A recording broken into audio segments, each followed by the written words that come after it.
Hello, it's Duncan.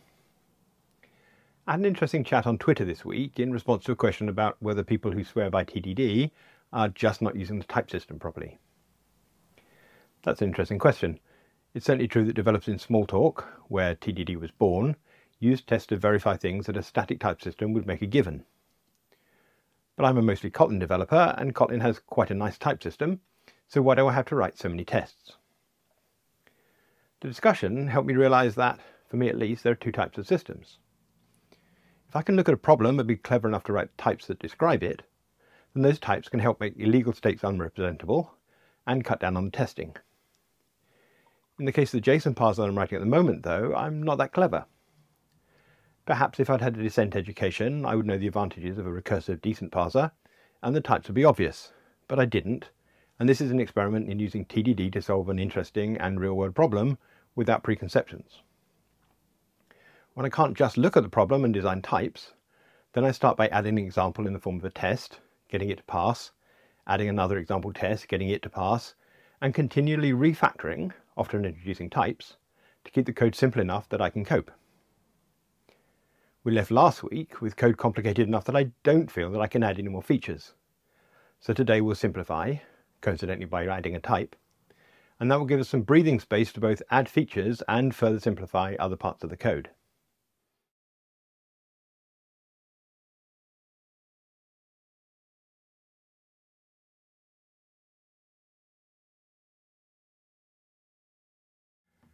We left our hero last week with the test passing for this abomination in our top-level parse function.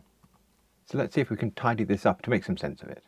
Even without understanding what it's doing, we can start at the top and say, we've got this initial state here that's only used there, so we could inline that.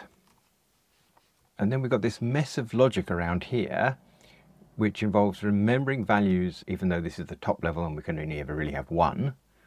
In fact, if we have more than one, we automatically throw a legal argument exception. And because of the way our parser works, we only know that we have a value when we move from one parse state to another. So that's why we have to ask this question about whether our new state is our old state before we accumulate a value. And that's also the reason why we have to accumulate the value once we're done down here. Because once we process the last character, we will have something accumulated in our last parse state that we may have to do something with. Now, I think this is way too complicated for our top level. We can only return one result. But if we could simplify it, it might be a good basis for our array and objects, where we are accumulating multiple results. So right now, I don't want to simplify this too much. I just want to see how simple it can get. And there's some nasty complication here around state is valued, value state is state as valued, and then add the value state value. And we're doing it here, and we're doing it here as well. So I wonder whether we can split this if. Is that a thing? Split if into two, it is. And that allows us to see that we have exactly the same code here and here. And I think we could make this just one statement. We could say state as question mark valued. So that would cast it if it is, otherwise resolve to null. And then we can say question mark dot let values add it dot value. So inside the let block it will be the right type. So I think we should be able to use that instead of that. Run the tests. And I'm right, so that means we can use it in here as well. Good. And then I think maybe we might say that this thing could be a method of add value from. There are two of those, yes. And then these values can be our receiver. And that certainly allows us to see the structure of this a bit better. And now I think maybe if I split this if, which doesn't seem to be an option there, interesting.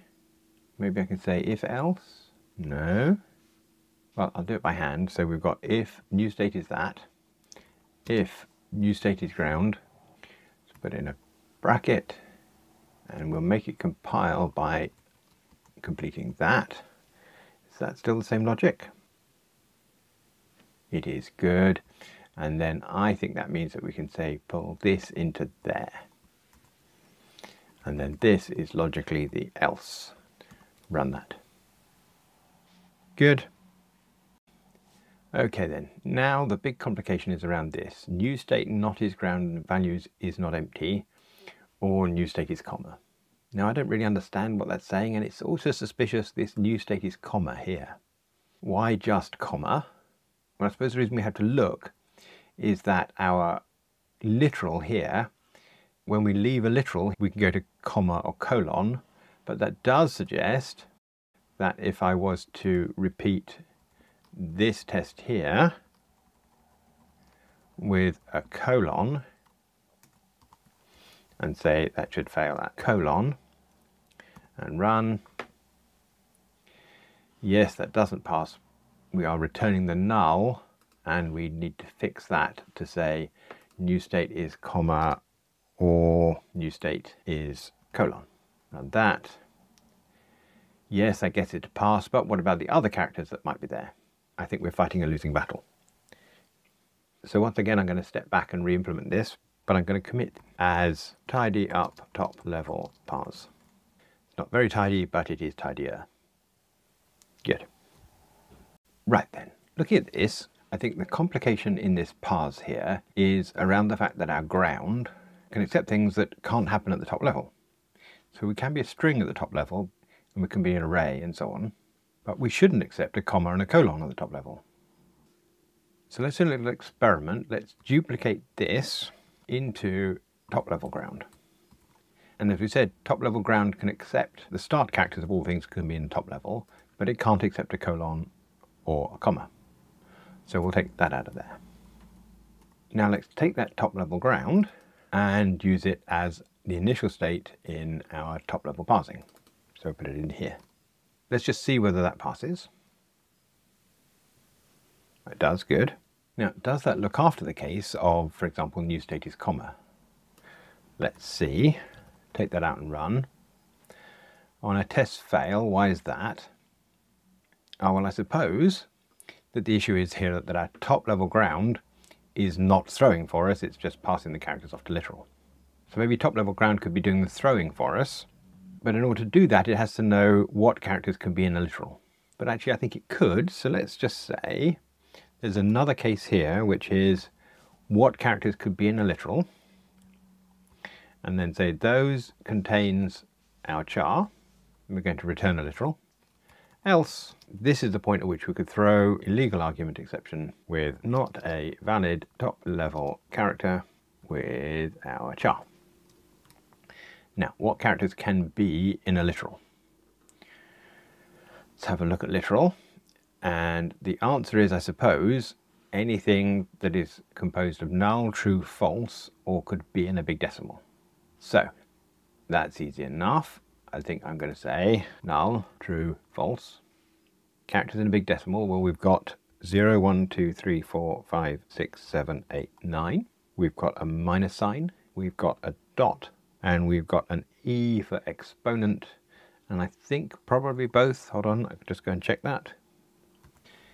Here's what a JSON number looks like. It's a minus sign, a 0, a 1 to 9, a dot, capital or lowercase e's, or a plus sign. So let's go and put that in. Let's put the plus in there. Let's try running that. And what do we have? Ah, here we go. So null comma didn't fail. We just got null out. So I think the issue here is that we've started in top level ground. We passed the characters for null. Then we've got the comma, and that's been addressed to our literal, which is here. But our literal is going straight to comma. And we took our filtering of comma out of the top level here. If I were to put that back, or new state is comma, then I think we might pass better, and do. But we don't want our top level to have knowledge of these special cases. So what I think we're going to do is we're going to go to our top level ground, and we're going to say this literal should ask ground what to do, rather than just going straight to comma and colon. But it can't ask any old ground, it has to ask the ground that was before it. What does that look like? Well, I know we took this away last time, but I think we're going to say that a literal should have a val ground, which is what stepped into it, which is a parse state. And now, two things. When a literal gets a white space, it can return to the ground that was prior to it, rather than our literal general ground. And in here, instead of going comma and colon, it can say ground dot accept char. And here. That means that when we're in a literal at the top level, which is sort of here, we'll have one more thing to fix up here. So when we're literal at the top level, we'll return to the top level ground, and that's a top level ground that will throw an equal argument exception if it gets a comma. I think. Let's try. Okay, this has failed. Why? And the answer is because we've changed the message. We've got the message from our ground, which is not a top level character, rather than cannot have more than one top level result. Well, that's a better message. So let's take it and go here and say that's what we want in here. All right then, run that. And we get the same problem again here. So we went to ground, it processed the comma, and so it is now throwing an exception with a better message in it. Run that. And finally, ground is not processing the colon that we put in, so we can replace that, changing that, and run that. Good. Actually, this begs the question of a whole bunch of things that could happen before an invalid character. So if we say, what happens if I parse a string of banana and then say a comma, I should get not a valid top level character, comma. See whether that's true. Well, it isn't. I've got mine can't have more than one top level result. Why is that? Well, our strings don't know the previous state. So we can put that in here as this, fix to add a parameter to our constructor. Type of this thing wants to be parse state. char1 is a rubbish name. This should be ground. Refactor that. Now string state has a ground and it can return that ground in here if it were a val. Run. Oh, this is feeling better. Go back to our tests. The other states we have are an array, so we'll put an empty array in here, followed by a comma. We'd like that to fail with the right message. So back here, let's find our array state. Here it is. We'll add a val ground of parse state. That is what we will return when we're done. Fix the two compilation issues, one from top level ground and one from ground. Run that. Good. And our only other state really is an object. So if we were in an empty object, we would want to see not a valid top level character. Back to JSON and do the same thing. Here we are, object state, val ground parse state that we push out when our object state is complete. Fix that and that. Run. And if we're right now, we should be able to go up here and say, this is never used, these tests. Run. Good. And now at the top level, I suspect because we start in top level ground and always go back to it, the new stroke never will be ground. So this will always be true. We can remove it, get rid of the empty brackets, and run. Much better. So now I think we're in a much nicer place. We've solved some problems with top level ground, but we haven't proliferated the classes too much. We haven't got the idea of a top level literal or a top level array. Now we've bitten the bullet about asking what are valid characters for literals, albeit only the top level ground and not the one we're using in arrays or objects.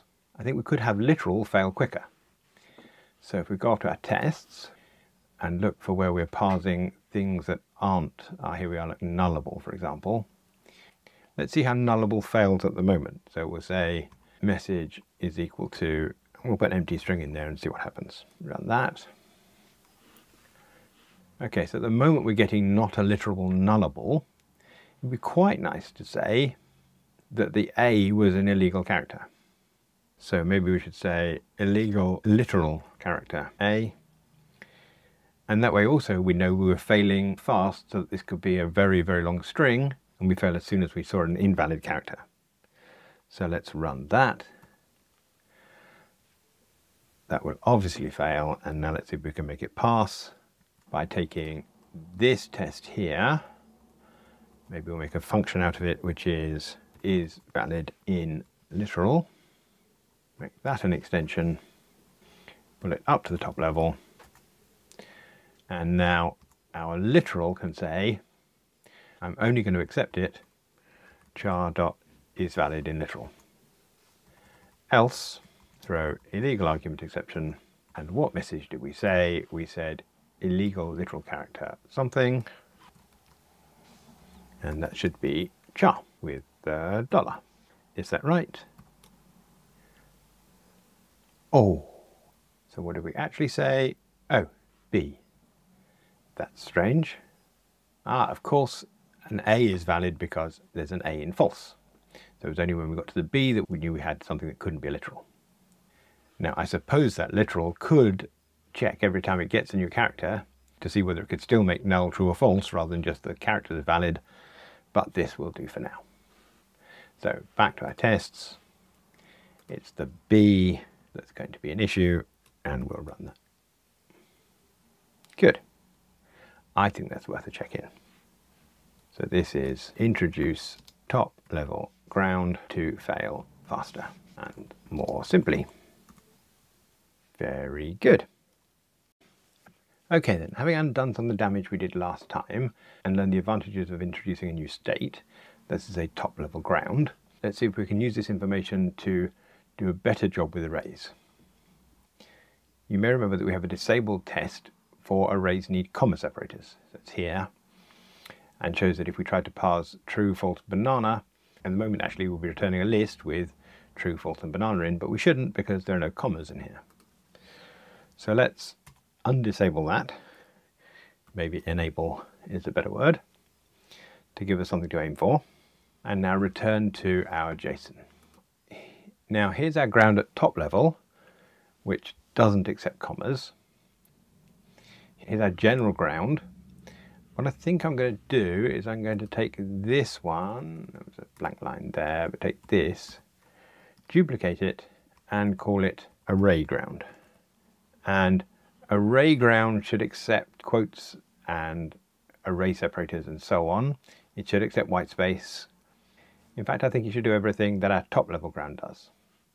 So I'm going to take it, cut it out of here, put it into array state, just as a nested class. And I'm just going to try using that as our ground state for array state. So that's how we're starting in array state. Let's just see what that passes. And it doesn't. And helpfully you see here, one of the failures is not a valid top level character, comma, reminding us that in fact in an array we do need to cope with comma. I'll come back to that though, because we also have some issues here around, we have not a valid top level character right bracket, so things are going wrong. Just have a look.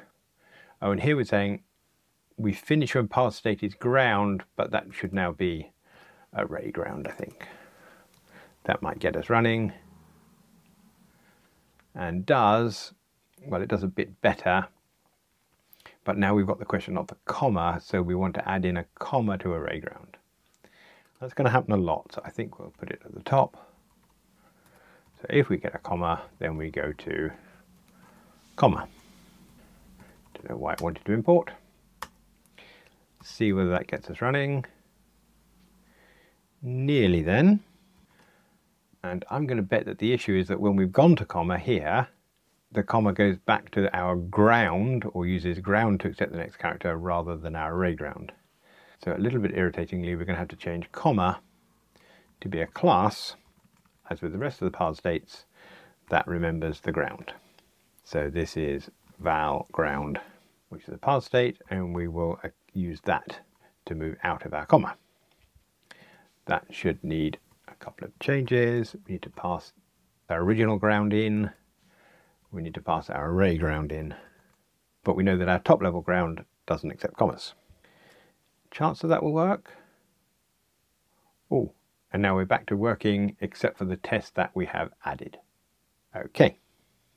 Now then, our array state is starting in ArrayGround, and ArrayGround is dishing out comma states and string states and so on. But once we've parsed a string, we really want to do nothing until we get a comma. So we don't want to return to ArrayGround, we want to return to something else. Don't know what to call this, but I'm going to have a little punt and call it SeekingComma. So it's a state whose job it is to fail unless the next significant thing it finds is a comma. So implement the members, and what should that do? Well, it should return when the character is a comma, then we found one and we can go back to ArrayGround. If the character is white space, now we're allowed white space until we find a comma, but we're still looking for a comma at that point. So we're just going to return this. And otherwise, well, anything other than a comma or some white space would be an error. So we're going to throw illegal argument exception. And I think we can say in here, not a valid array character. And we will put our char in there. Now we've got a SeekingComma. That's the state we want these states to go to when they're finished. So I think we'll take that SeekingComma and put it in there, there, there, and the literal. How does that do? Okay, we have illegal argument exception, not a valid array character, right bracket. Let's have a look. Where's that? Okay, that's when we've parsed a single thing. Let's go back to arrays. So it looks like we got here when we were looking for a comma. So I suppose we could just put that into here as parse state is SeekingComma. Try that. And now, not a valid array character n in arrays. Let's have a look. Ah, well, this we do want to fail because we haven't got a comma. So I guess I can just take that out because we have another version of that in the other test. And now, arrays need comma separators. Oh, well, we just guessed at our message. It's not going to be comma. It is, well, we've got not a valid array character f. I suppose that's because we haven't found a comma. I think that will do as a message to get us up and running. And we pass. Good. That was suspiciously easy, so let's fill in some other cases. Let's add in when we have got a comma between the true and the false, but not before the banana. So at that point, I think we'd expect to find that the quote in banana was our issue. And we do. Good. How about if we end on a comma? So I'm going to take true with a comma and then finish. What should that do? Well, it should fail because we don't allow trailing commas. So let's run. And indeed it doesn't. Why is that? Ah, well, we just returned an array of true. And I think that's because we'll be in ArrayGround state here. We'll have found this comma, and then we find the right bracket. So back here, ArrayGround is an okay state to end on, but only if we haven't found any items. Only if we're an empty array. How do we know if we found any items? Well, I guess that's when we've got parse states that are valued. So I think I'm going to take this out of here, put another bracket in there and say at this stage, or parse state is ArrayGround. Oh, one too many of those at the beginning. And states filter is instance, valued is empty. When it compiles, does it run? Oh no. Why is that? Well, we did get a failure. But the message was not a valid top-level character right bracket. Not a valid top-level character right bracket. That's interesting. Okay, I think what's happening here is in this case we are in ArrayGround, but we do have a value. Therefore, this test is false. So we're falling through to here. We're asking our current parse state, which is ArrayGround, to accept the character. But ArrayGround has the wrong error message here. This should be not a valid array character. Run that. And that's better. All we need to do is change the test to say that we weren't expecting a right bracket there. Run that. Good. Now this isn't a terribly clear error message. I wonder whether we could do better generically by saying, in this case, unexpected character in array f, and their quote would be unexpected in the second case, and a square bracket would be unexpected in the third. Run that. Of course it's not right because we haven't changed that. Here. There are two places we had that error message, unexpected character in array, and where's the other one? Of course, SeekingComma. I think here we could do better. We could say expected a comma in an array, got that. Run that. And now here we can say that thing, expected a comma in an array, got f. And that will be the same message for the second one. Are we right? Better. And I think we could just torture this one a little bit more by putting a space before and a space after a comma. Is that right? It is all good. I feel like that would be a good place to check in with only allow commas as separators in arrays. One to do, which we can fix. Good. For some reason my spidey senses are often heightened when I've just done the check-in. And looking at this parse state is SeekingComma. It's a bit suspicious to me, because I suspect it would handle the case of an array with just a comma in it. Let's add a test for that.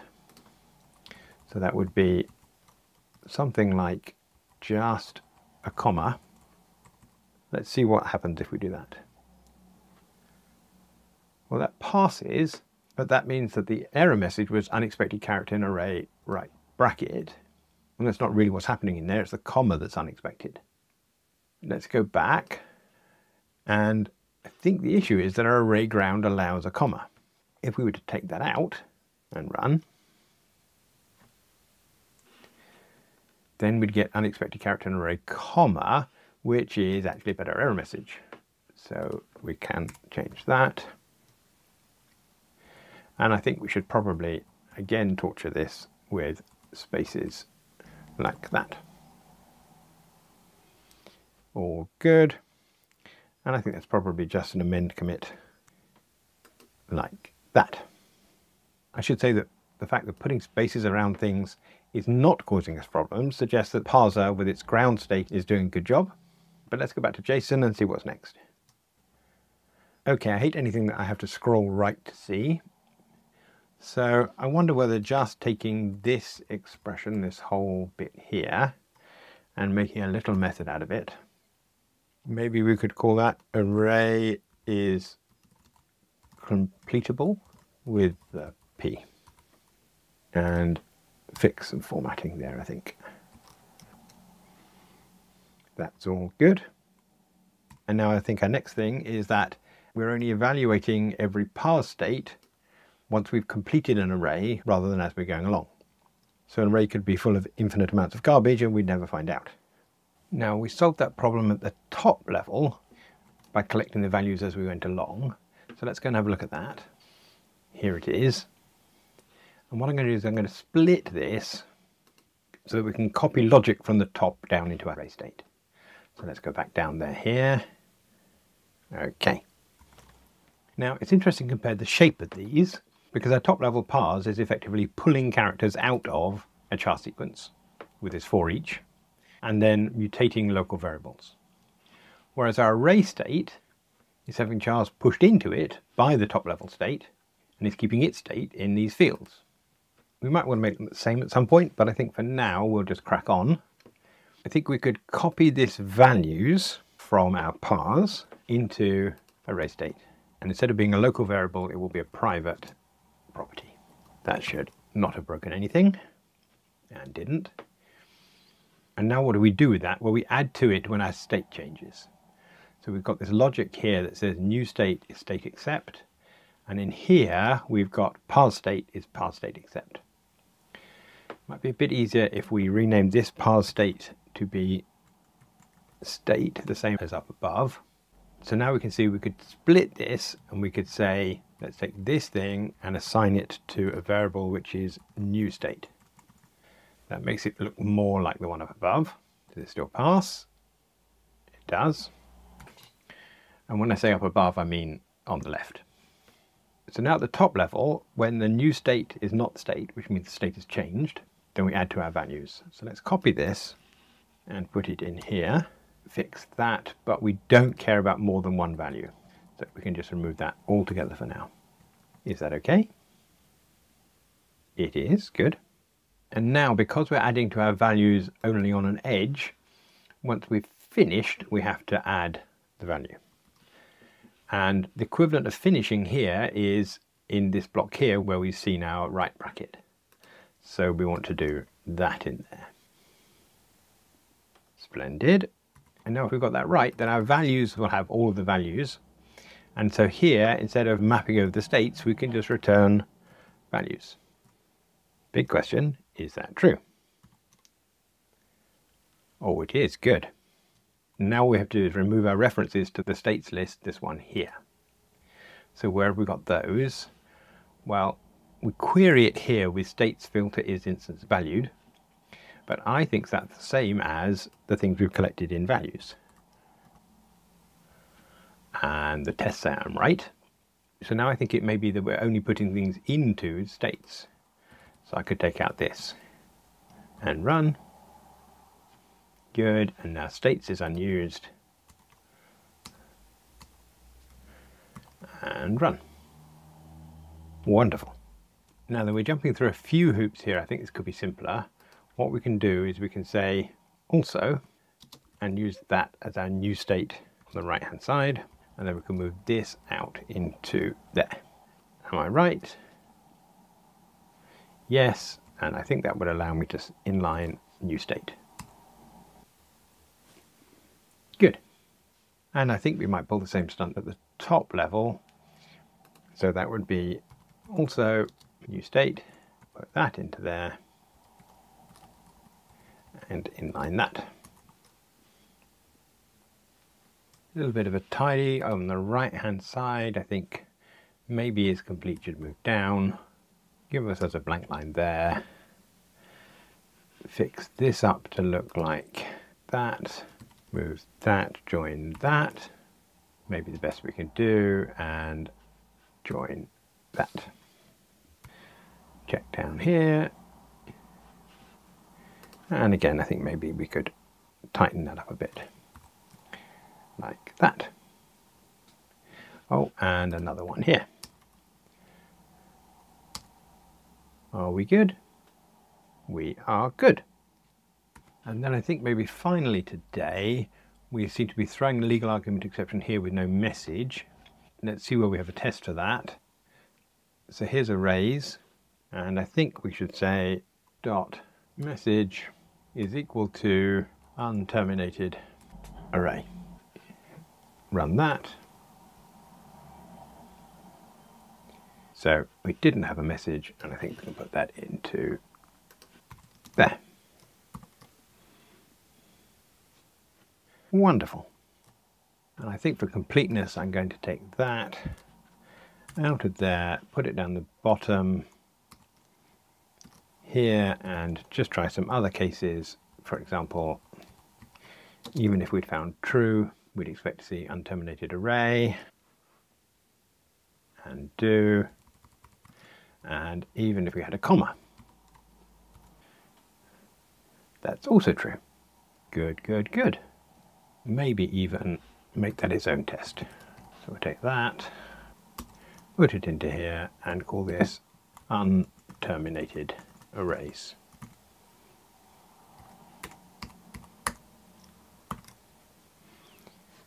And I think we're done for today. So let's commit that as eagerly resolve items in arrays. And commit. Good. Compared with our last session where I felt that we'd taken 1 step forward and 2 steps back, this time I feel we managed to take 2 steps forward for only 1 step back. In fact, maybe we haven't stepped back at all, as it does feel like introducing more states has simplified things a lot. Comparing the code at the beginning of today to the end, you can see we've ended up with this top level ground. That's allowed us to remove a lot of complication in here.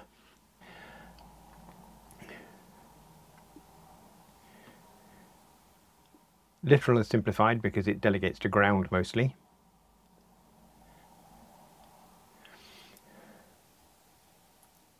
An array state looks a little more complicated maybe, but it's now a lot more functional. It requires commas and it's failing as soon as any of its element fails to parse. Next time then I think we'll bite the bullet of object state, which feels like it's just going to add complication to our array state. As objects are though effectively arrays of key value pairs, it will be really interesting to see whether our final code reflects that. If you'd like to find out as well, then please subscribe to the channel. Don't forget to like this video so YouTube knows you really mean it. And if you haven't already, you could buy the book that I wrote in that price called Java to Kotlin, a Refactoring Guidebook, details of which are in the show notes below. Thanks for watching.